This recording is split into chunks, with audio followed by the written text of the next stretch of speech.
This episode of Dispatches from Planet Albany is brought to you with support by New York State United Teachers, which represents more than 600,000 educators and school-related professionals in New York.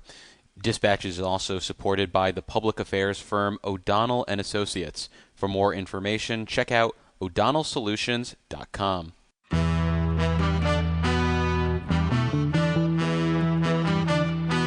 I've also declared war on potholes, so here's the first shot across the bow. Well, as you know, with Planet Albany, there's always something that makes the planet turn. And it's this amazing view of D.C., and Eddie Vedder comes out, and he goes, "You have a cigarette?" And I've never smoked in my life, but if I had, I wish that was the moment. And this strategy takes us from potholes to knotholes. I would like to say it was a pleasure, Mr. Kim. But I'm on the road. I'm David Lombardo, and this is Dispatches from Planet Albany, a podcast about power and politics in New York State government. And on this episode, we're looking inward, specifically to the seat of power in the Empire State, where there are major renovations happening at the Capitol complex. To get a sense of these moving parts and how they impact the lives of the people who work and live in and around the Empire State Plaza, we're joined by the state's project foreman, OGS Commissioner Jeanette Moy.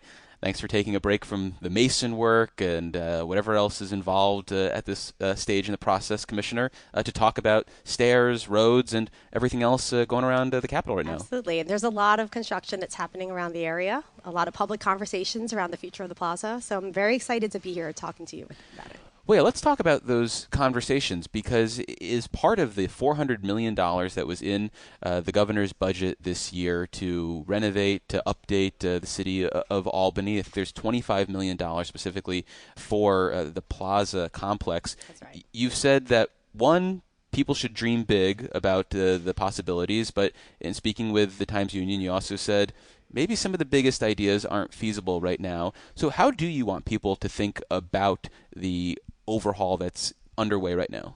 So, over the past, and actually I'm coming up on my 4-year anniversary here as commissioner. I believe that's the diamond anniversary if Governor Hochul is thinking about a gift for you. Oh, no. I think there's a lot of projects where I say they're once in a lifetime or once in a generation. This is some of the most exciting work we're doing at OGS. And, this Capitol complex, the 98 acres that exist right here at the Empire State Plaza, it impacts not just state government, but the surrounding region, the Capitol region. There are a lot of residents, visitors that come to this historic city, and you can't ignore the plaza when you're talking about downtown Albany. So the governor has invested, to your point, $400 million through the Championing Albany's Potential initiative, right? That's an opportunity for us to look at the cultural art institutions that exist right here in the plaza, right here in Albany. It's $200 million to revitalize downtown. And there's funding that's also been allocated, to your point, $25 million to look at the Empire State Plaza. And when this plaza was built, back in the 60s into the 70s, it was created really with the purpose of supporting the functions of government, right? It had one specific purpose when it was created. And we were just talking about this offline. This is, it's $1 billion in 1960s money that created this institution. And it's evolved a bit on the edges. And I'll give one example. The Performing Arts Center, the Egg, that was part of the convention center, right? That was one of the meeting rooms that were established. And now it's a location where you can watch the Berkshire Ballet perform. You can see a comedian. You can listen to, an incredible band. Dawes, Joseph, and some others. I don't know all of them. I think I saw Nikki Glazer there, too. Oh, that's incredible. Well, the last time I was there actually was for the ballet, which was a lot of fun. Actually, we had some friends that were in it, and even my colleagues at OGS performed. But it's great to be able to see that evolution of the space.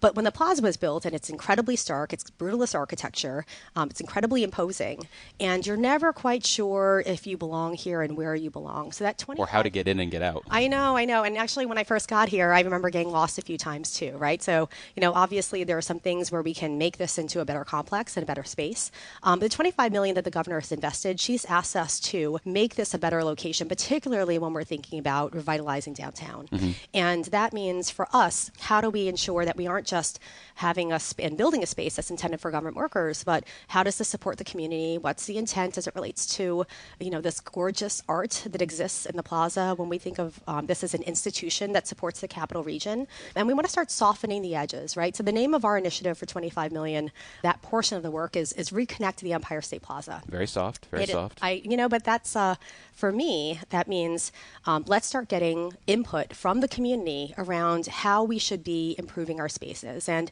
$25 million allows us to think about what are the immediate priorities, what do we need to do in order to ensure that this space is a little bit more connected to the work that's happening downtown. But also, as we think about the renovations that historically have been long neglected here at the plaza, when we're doing a restoration here, can we do something better or different? Right?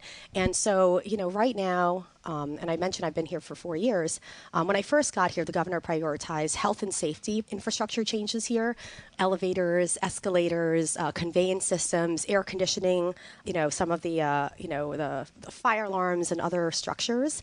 And those were major and important changes, right? What's happening with the arterials, right, which is the entrances to the plaza as you drive, lots of changes that are happening there. We can incorporate, if we had the thinking and the planning, ideas around how to improve it better for pedestrian access or supporting individuals that live here in the community into our capital plan, right? But that's never been part of the work that we've done, not truly. I think a lot of our infrastructure work has been around how do we restore what was? And our goal is to figure out through this public engagement, through our public workshops, through our open survey, which I hope you answered. We'll promote the hell out of it, too. You should definitely answer. We'll blast it to our social channels. You absolutely should. And you can find it on ogs.ny.gov. And it's in multiple languages. And you have the opportunity to say, what would you want to see here? But what we're hearing from the public aren't necessarily things that are going to require a lot of money. What are you hearing? Some of it is we want to have a little bit more green space. It's hard to navigate the very things that we're talking about today. We know we have to do some wayfinding. We're also hearing that we've got art in our collection that people aren't aware of. The architecture can feel cold and brutalist. Are there ways that we can bring in more green spaces, more shade into the plaza? And if we had this incredible Rockefeller art collection that was established around the time that the plaza was created, does everyone know what's down here? You've got Noguchi statues, like Noguchi sculptures that are in the base of Corning Tower. You have a Pollock that's downstairs also in Corning Tower. Sidney Pollock? No, not Sidney Pollock. Oh, not the director? No. Okay. But it's interesting, and now I'm blanking on his first name. But the Pollock that we have... I think his friends called him George. I am really not going to fact check you right now, but this is... I'm Googling. Please do. This is showing what what's it called? Oh, I should have known this.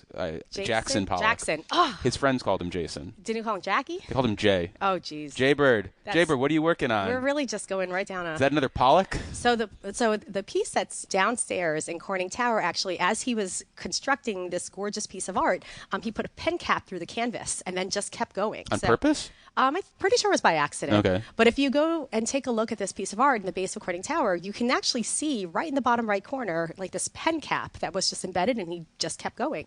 And so there's all these little stories that exist here, and we're hearing a desire to make it more accessible, to sort of, create moments and spaces where you want to come and stay and linger here in the plaza. Well, sticking to the idea of lingering in the plaza, right now it becomes kind of like a ghost town after 3 p.m. unless you're like a dance troupe who wants to practice here where it's perfect, or if you're trying to get out of the rain and you want to get your laps in. So do you think that the goal is to make this more of a, maybe not 24-hour happening spot, but maybe have some sort of longer stay, or is that not practical given security concerns and the idea of maybe needing personnel to protect the giant artwork and the fact that the Capitol is right nearby? I mean, so I love that you're really spot on around the challenges that we're going to have around openness, right? And you invite more people in, and obviously there's more risk, and those are all conversations that have to happen. But vibrancy has to take place in this space, right? Especially when you're talking about downtown Albany.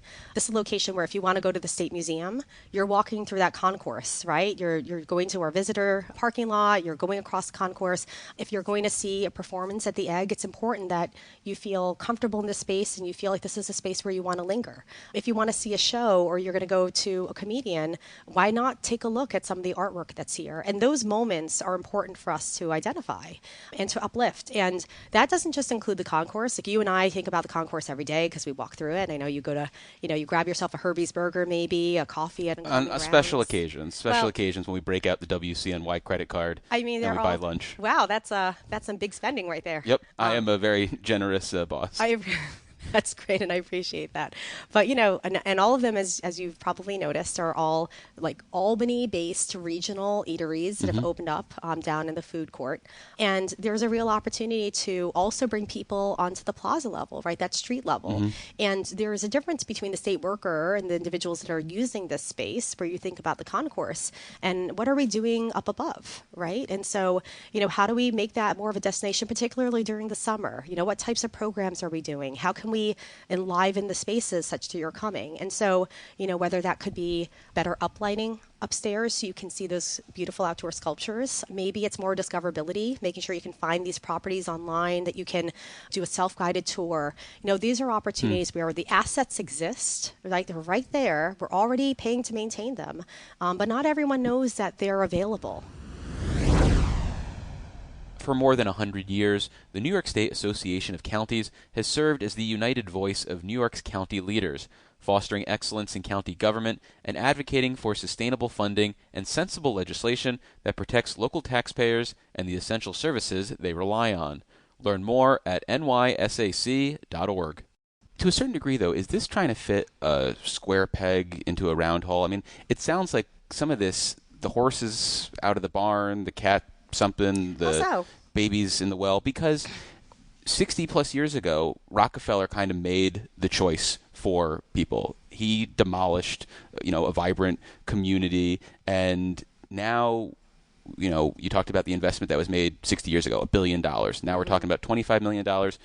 Could be the beginning of something, but unless we're going to do a complete overhaul, it seems like anything around the margins could be sort of forcing an issue. I mean, maybe people want to have dance practice here, which I'm going to keep harping on because it is one of those neat things that happens. But I wonder how much can actually accomplish and whether some of these efforts would be better focused elsewhere in Albany, like take the $25 million and focus it on the surrounding housing. And I know the $200 million that you mentioned is for the city more broadly, but I wonder whether we're trying to make something work that just isn't going to work. I mean, I would disagree a little bit with that premise, right? And I think Please do. At the end of the day, it's a 98-acre campus that exists in downtown Albany, and you can't bring a city back to life. You can't make sure that you've got these, walkable assets without talking about the plaza, right? You can't have an entire complex that is, granite and concrete that's incredibly cold and expect people to really enjoy all, because they're the connective tissue. Yeah, it's important geographical connection too between, say, like Lark Street and Pearl Street in that area that's kind of like a no man's land right now. And I think, I think there's a lot that's in between there, right? When we talk about that Center Square community, when we're talking about Lark Street, when we talk about the opportunities as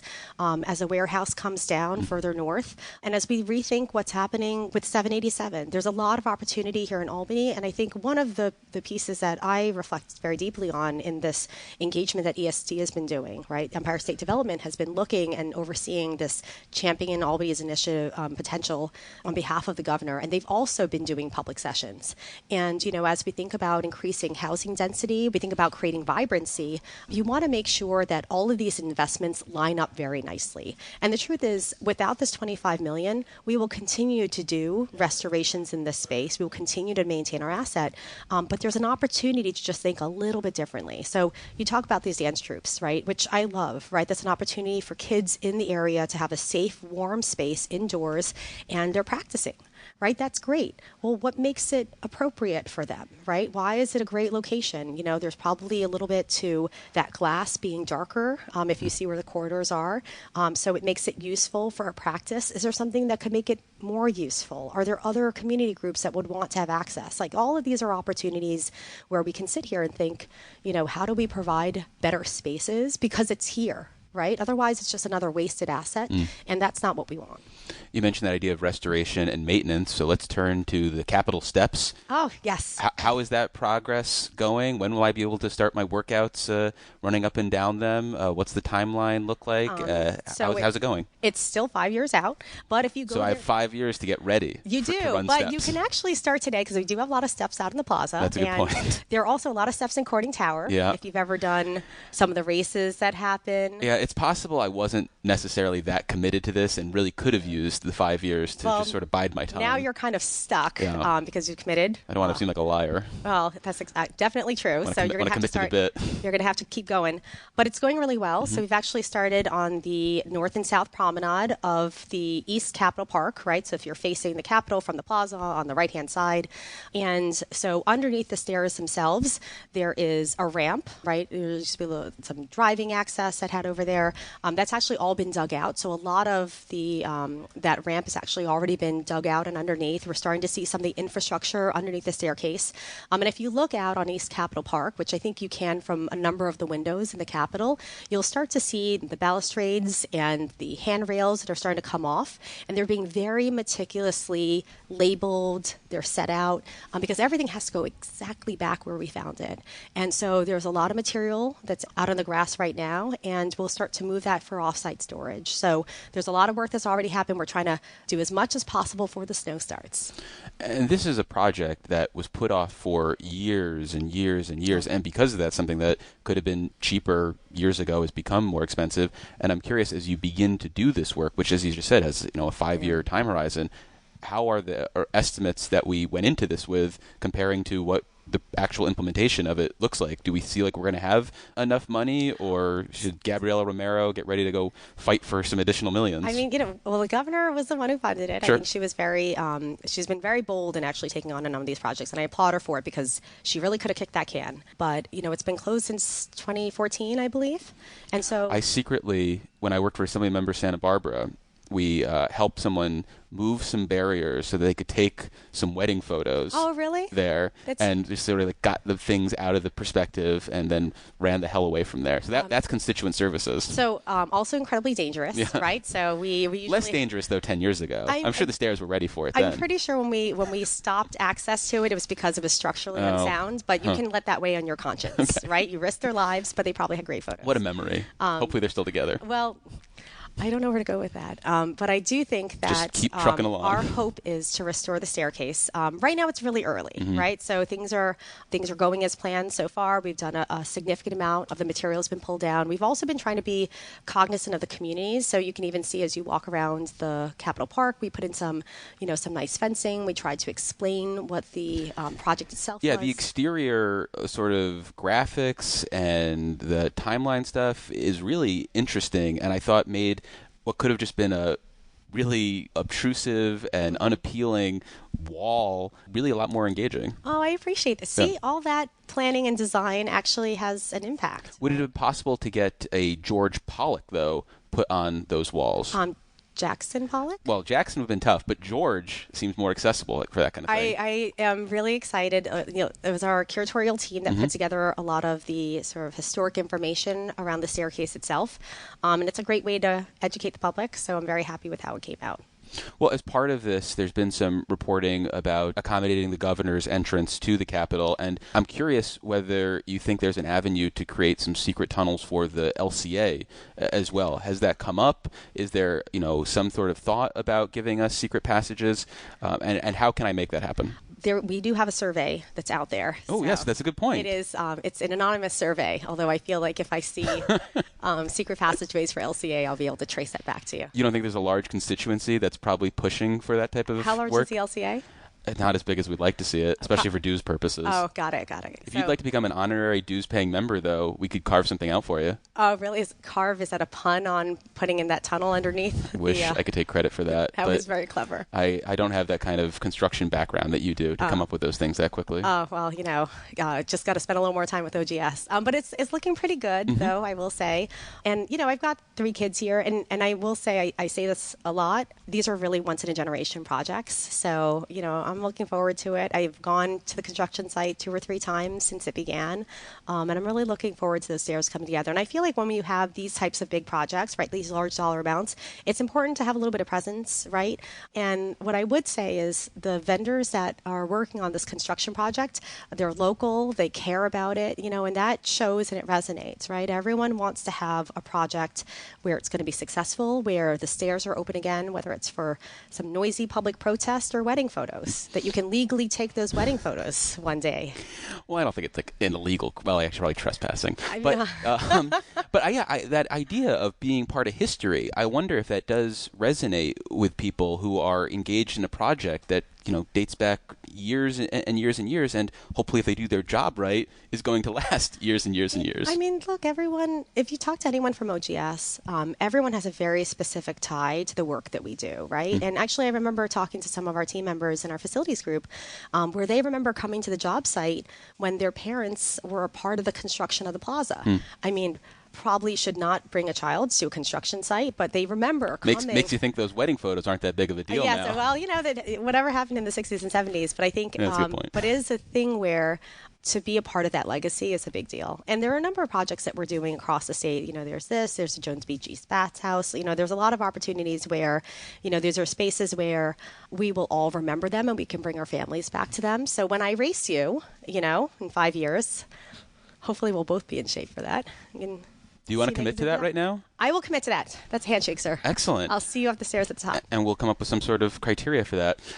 Lastly, I want to pivot to getting in and out of the Capitol, and specifically as someone who commutes from Saratoga Springs. I've noticed there's been some work going on in terms of how I get into my parking spot, how I leave my parking spot.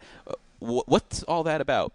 So the arterials, that's what we call them. So it's like the roundabout as you come in off of 787, you come into the complex. It's actually constructed over the parking lots, right? So, you think about all the layers of the plaza itself, right? So when you're talking about the concourse, as an example, above the roof of the concourse, you have, 1 million gallons of water with those fountains, right? And when we're talking about the arterials, where you're turning around to get to and from the highway, that's over the parking system, multiple floors, and then above mechanicals as well. And so when you think about driving, right, and we think about these roadways, they're maintained with salt, they're maintained with brine, there's all these chemicals that are being, coming off of cars as well. And it starts to erode at the columns that are underneath. It sort of eats away at some of the construction materials, and so the maintenance support is quite high. So we're finally taking on that infrastructure. We're going to be fixing that roadway. It's going to last for the next 2-3 years, but it will not be disrupting you when the winter month begins. So you're going to feel it now until we start to see that snow come down. We'll restore and pull out some of the restrictions on the pathways for the lanes, and then we'll start again anew in the next construction season. And is this something that you hope will set the stage for no additional work needed on this with regards to salt and brine maintenance and the wear and tear on that? Or is this something where you're going to have to revisit every few decades? Every building requires maintenance, right? But this has been actually, it's in poor condition. It's one that our design and construction group, the ones that are our engineers and our architects and our maintenance team and our real estate group, it's important that we get to it. It's structurally unsound. We want to make sure it's safe for everyone. Structurally unsound, but safe though, right? Yes. Sorry, I apologize. No, it shouldn't be too do I want to get out of P2 North? Do I want to park a little higher up in the building? If it was an actual problem, we would, like the stairs, keep you from going. You tell me, right? I would tell you. We have a good relationship. Right? But we are going to start, and the goal is to restore the roadways, and that'll make it a lot easier in terms of, keeping those access points. And, obviously when you're talking about the Northeast, you've got a freeze-thaw cycle, so we're going to have to also make sure that we've got sort of like the right breaks in the concrete, that so we're supporting the infrastructure underneath it. So there's just a lot of work that has to happen. Well, I said that was last, but I actually just thought of one more thing.